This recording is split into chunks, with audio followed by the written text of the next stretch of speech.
This story is brought to your ears by all our fantastic supporters on Patreon.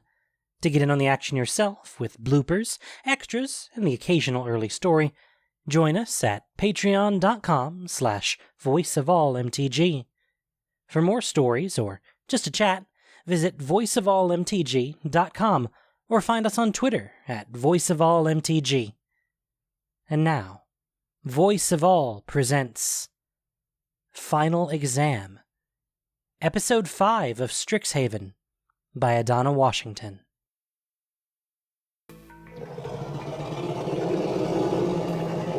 The bellowing of the thing in the snarl was like nothing Will had ever heard before. The roar reached down into his heart, promising every variety of violence and death. With each moment that passed, the creature dragged itself a little farther out of the vortex of power. Above Will and Rowan, a rafter plummeted to the floor, crashing with a phenomenal sound inches from their feet. They thought I would never make anything of myself, that I didn't belong here, with all of their high, the mighty oracles. Exetus whirled, gesturing wildly at the statues surrounding him. But where are they now? Who will help you in your time of need? Exetus' laughter grew more crazed as the blood avatar's axe hit one of the statues, splitting the likeness of a former oracle in half. The head and raised arms toppled over, shattering on the ground. Will helped Rowan to her feet, their robes both soaked with the blood that filled the room. More blood than could have been shed in 100 battles. It's going to destroy the school! Somehow, though, Rowan didn't look scared. There was a focus to her eyes that he'd never seen in class, in the study hall, in their dorm. He understood something about his sister for the first time then. That this is where her talents lay. Running into the storm. Not if we can help it. He nodded.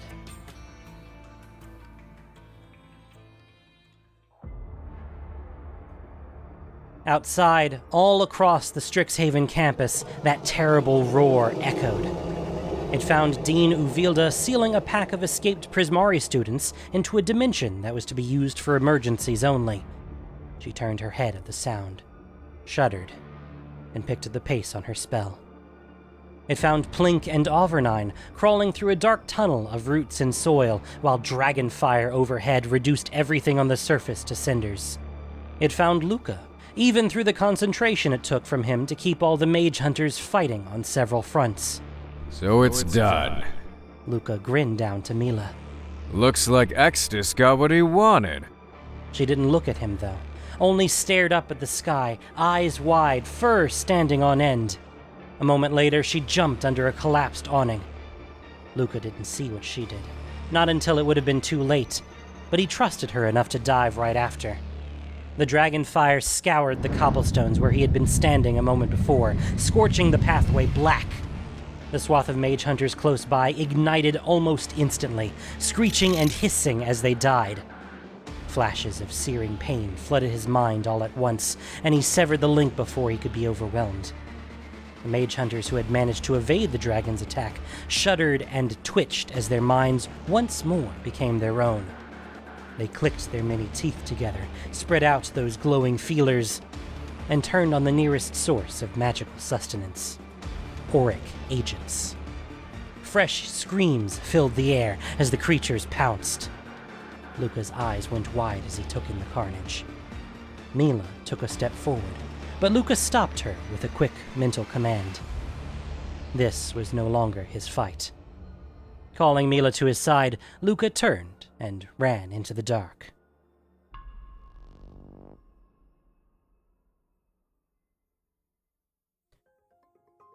Will ducked away as more debris rained down around them.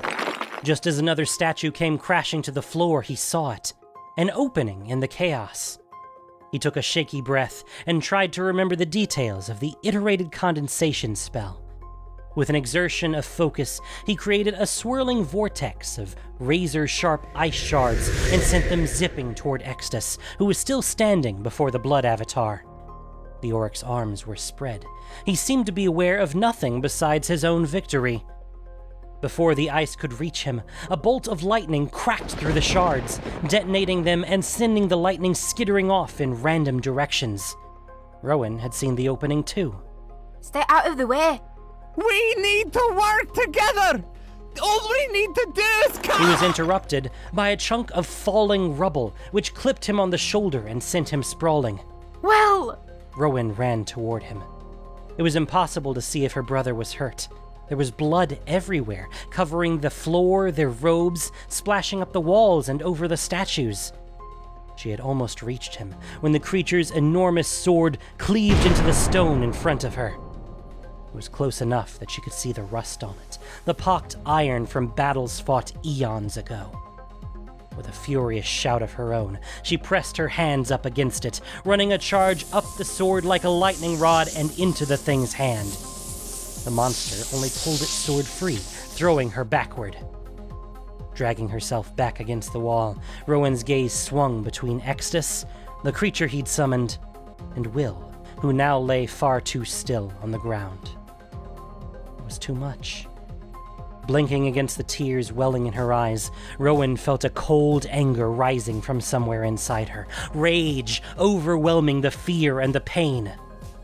She couldn't win, but she could hurt the one who did this. But before she could send a bolt of lightning into the Auric leader's back, her gaze shifted. The Snarl hung in the air, still brilliant even in crimson, still rippling with power. Rowan took a deep breath, closed her eyes, and reached out.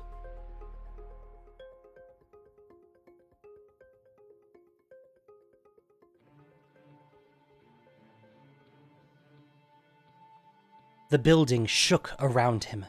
The blood avatar of the old world roared with unmatched rage, and to Exetus, all was finally right with the world. He turned slowly, taking in the sight of the Hall of Oracles crumbling. They had been fools to pass him over. It may have taken him years to prove it, but as another statue tumbled to the ground and shattered into 1,000 pieces, he told himself that the wait had been worth it. His smile faltered as the blood avatar's voice broke, the furious roar suddenly cut short. Exetus spun on his heels and froze. The creature was moving in jerks and fits, the red light of the Snarl flickering wildly behind it. He had seen this effect before, in his many failures. It can't be.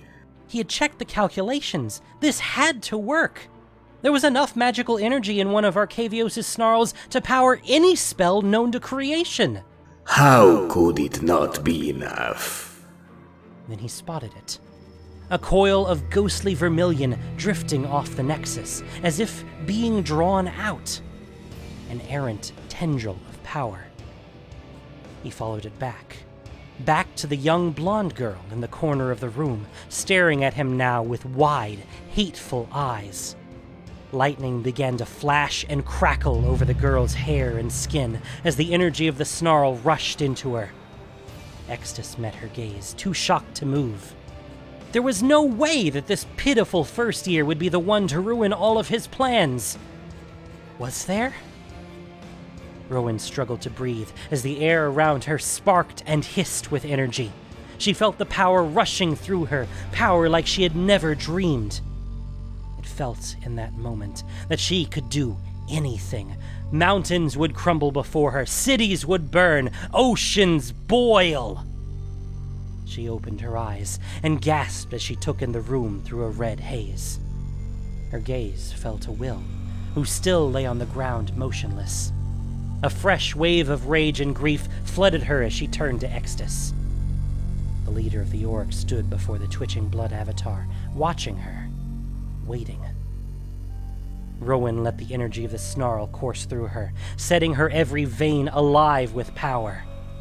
She hardly noticed as her feet left the ground, wind swirling as if the air itself feared her. and it should. Everything should. She took a deep breath, turning the air in her lungs to white-hot fire, opened her mouth and screamed. The fire rushed toward Exetus like a star, like a bolt from heaven. He held out a hand, muttered some words, but whatever he did wasn't enough. The spell crashed into him, sending him flying through the air, robes coiling with smoke. He smashed against the far wall and slid down, still and quiet. Rowan turned her attention to the blood avatar next. The creature still jerked in place, furious that its rampage had been cut short. Inch by inch, one of its swords raised toward her. But it didn't matter. With the power at her fingertips, she could destroy it, and Exetus along with it, and anyone who came after.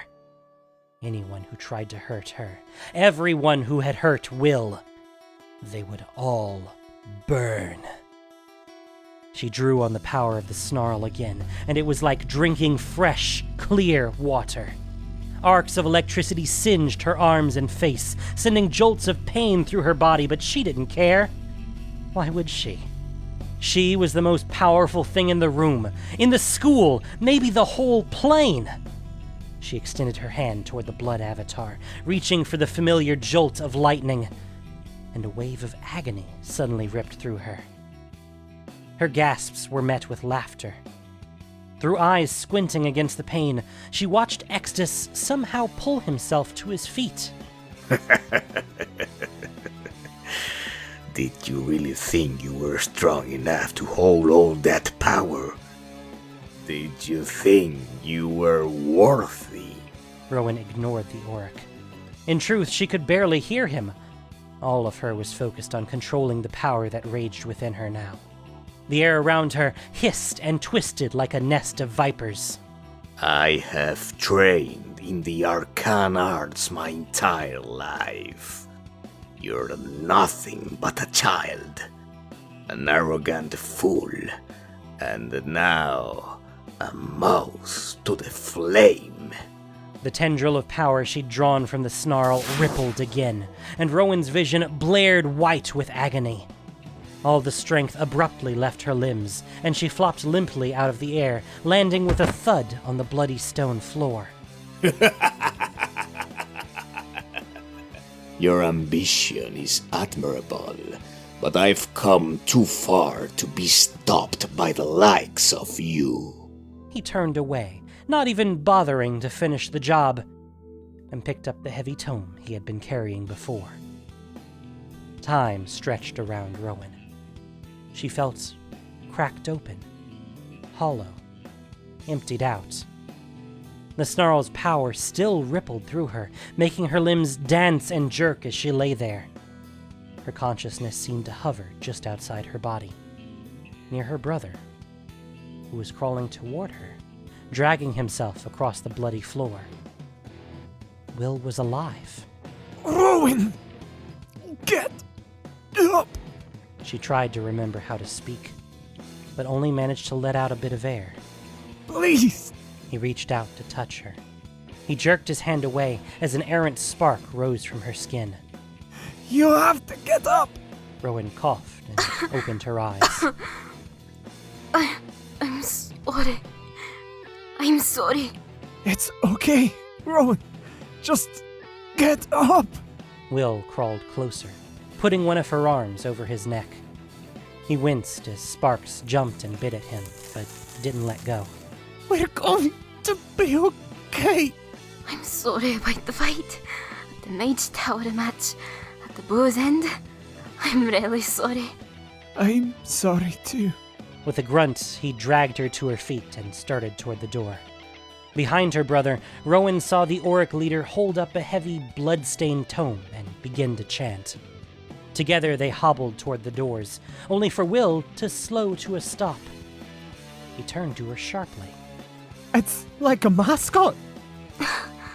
What are you talking about?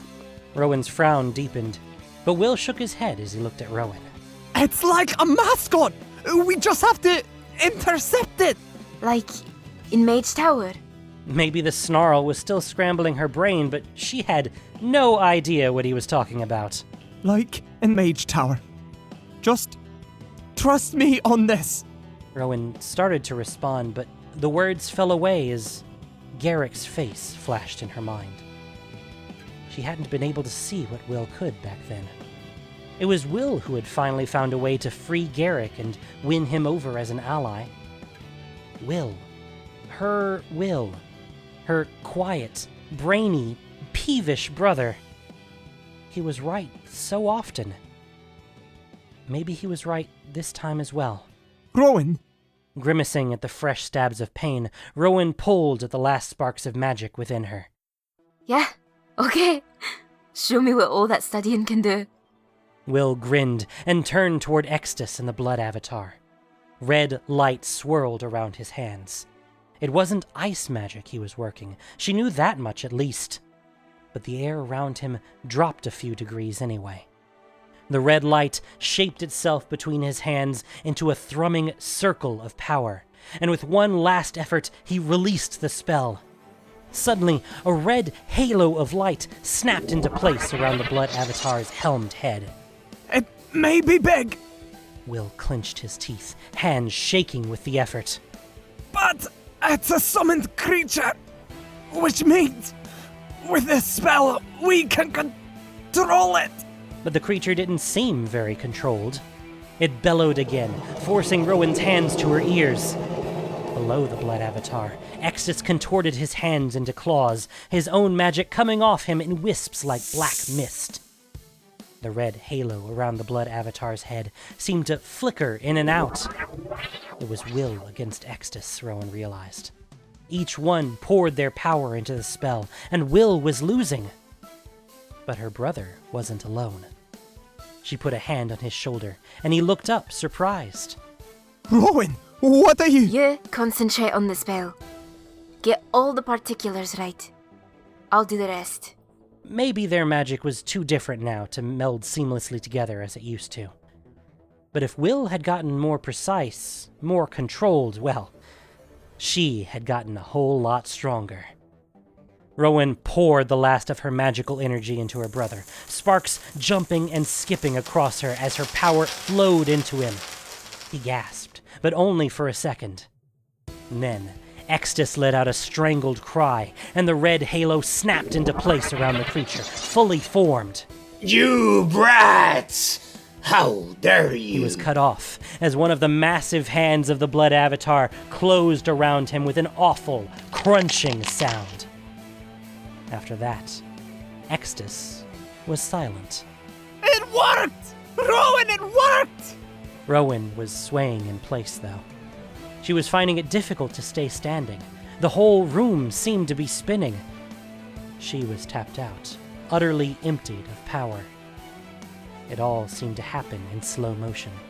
The red halo flickered out of existence. The blood avatar roared furiously as one hand was pulled back into the snarl, his gore-drenched body stretching and bulging unnaturally, the summoning coming to a violent end. With one more terrifying bellow, he swung that massive iron sword. Will's eyes went wide, and Rowan was too weak to stop him from shoving her out of the way. The sword crashed into the ground with terrifying force, sending a shudder through the chamber. With a sound like thunder, the blood avatar was wrenched back into the snarl, the sword dragging back across the stone. And on the other side was her brother, lying limp and stunned.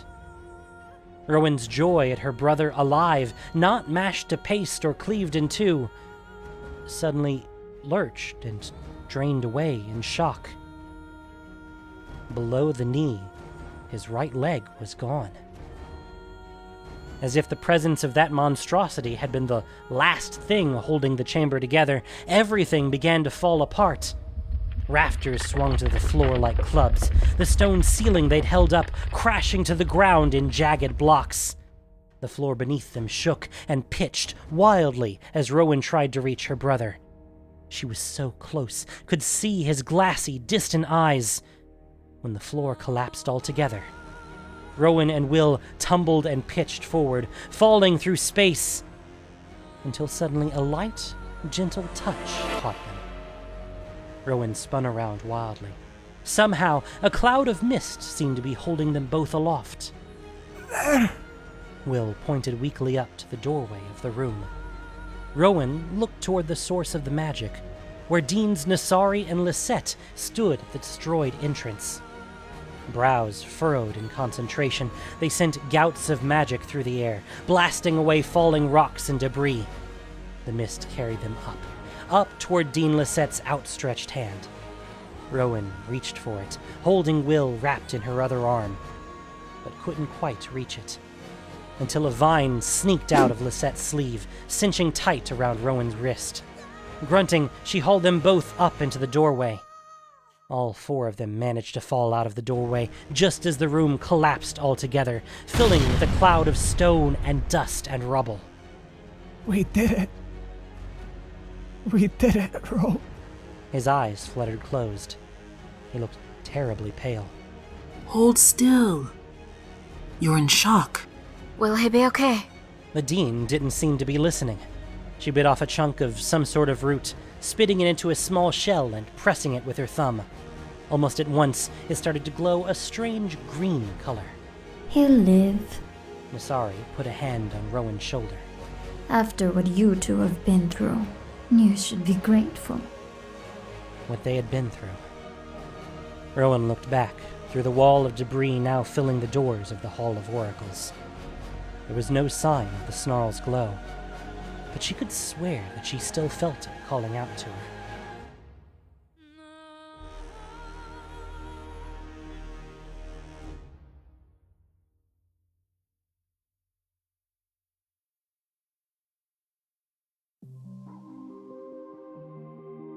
Five weeks later, as the bell tolled across campus to signal the end of first period, Will almost felt as if things were going back to normal.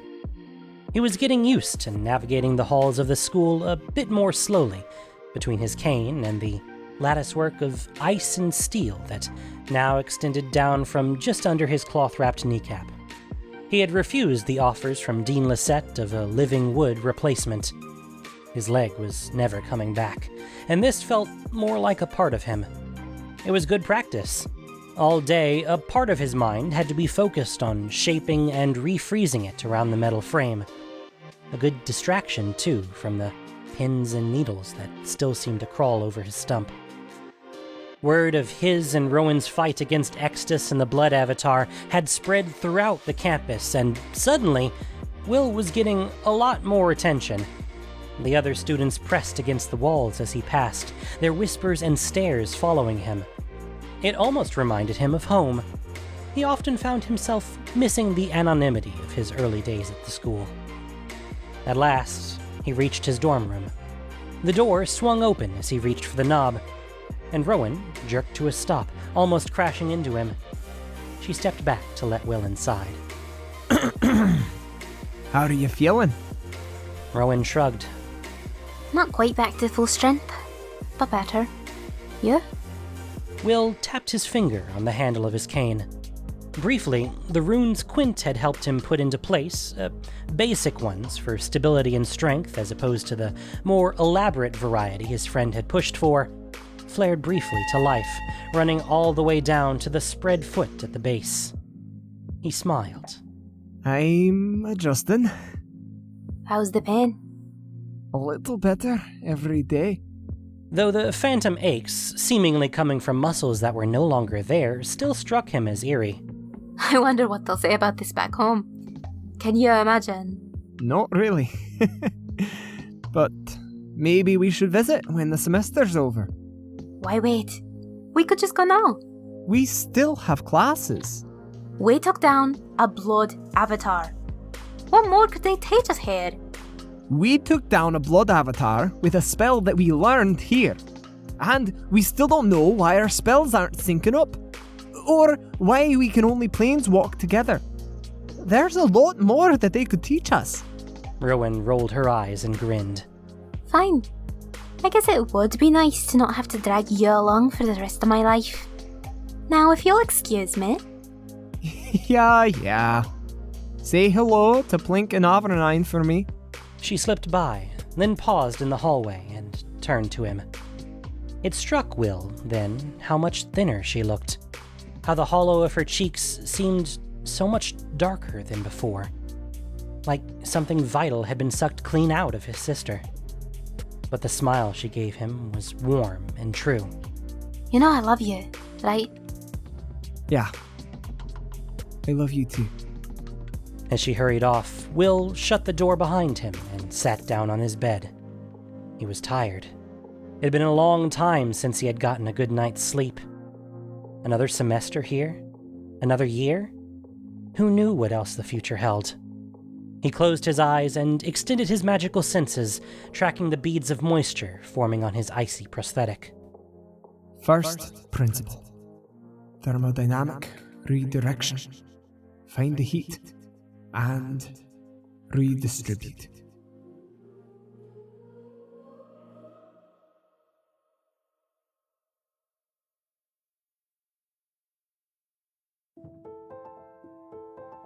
Kasmina's owl flew away from the window and soared over Strixhaven.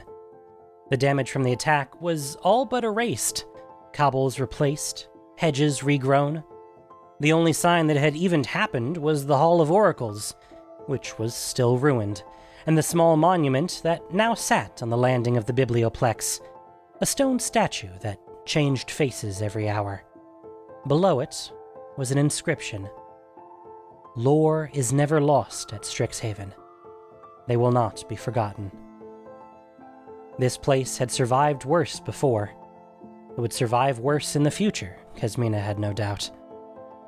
The owl found her at the edge of the campus. She looked out at the wilderness beyond, her mind flowing into the bird that had followed Luca.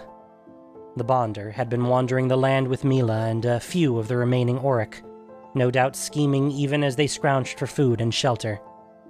But he was no longer worth watching.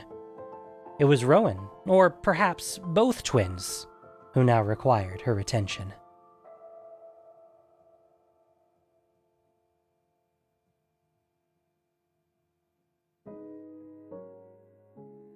Liliana finished getting dressed in her office.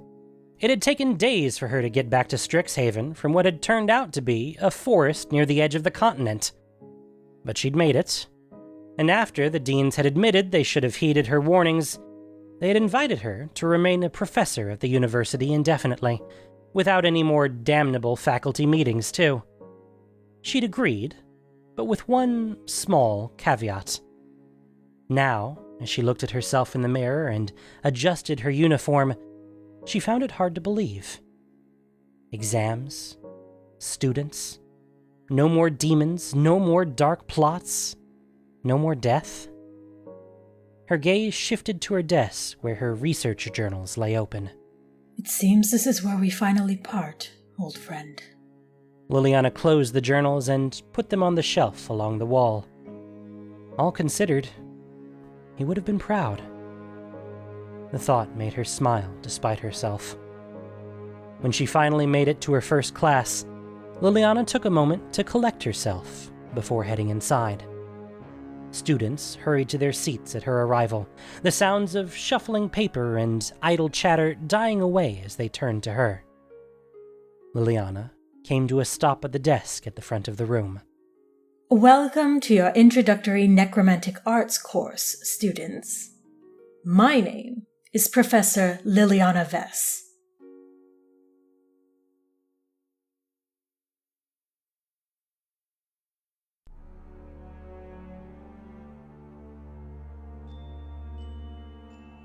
Thank you for listening to this production of Voice of All. As listener-supported entertainment, we rely on you not just for the voices of the characters, but also to keep us going and growing. If you enjoyed what you heard, please support us by reviewing and following us on your favorite podcast apps or YouTube, or just plain sharing with your friends. You can also support us financially on Patreon for exclusive perks. Final Exam was written by Adana Washington. The podcast was produced and edited by Gendo Okeshi, with sound editing by Noxshade. This week's story featured the voice talents of Derek Alvarez, Troy Allen, Nyla C., Robert Bilodeau, Deidre O'Ree, Ericka Leobrera, and Susie O'Neill. Voice of All is unofficial fan content, permitted under the Wizards of the Coast fan content policy. Magic the Gathering is copyright Wizards of the Coast. Thanks so much for listening. This concludes our stories from Strixhaven. Tune in this fall for a whole lot of Innistrad. Till then, y'all be good to each other.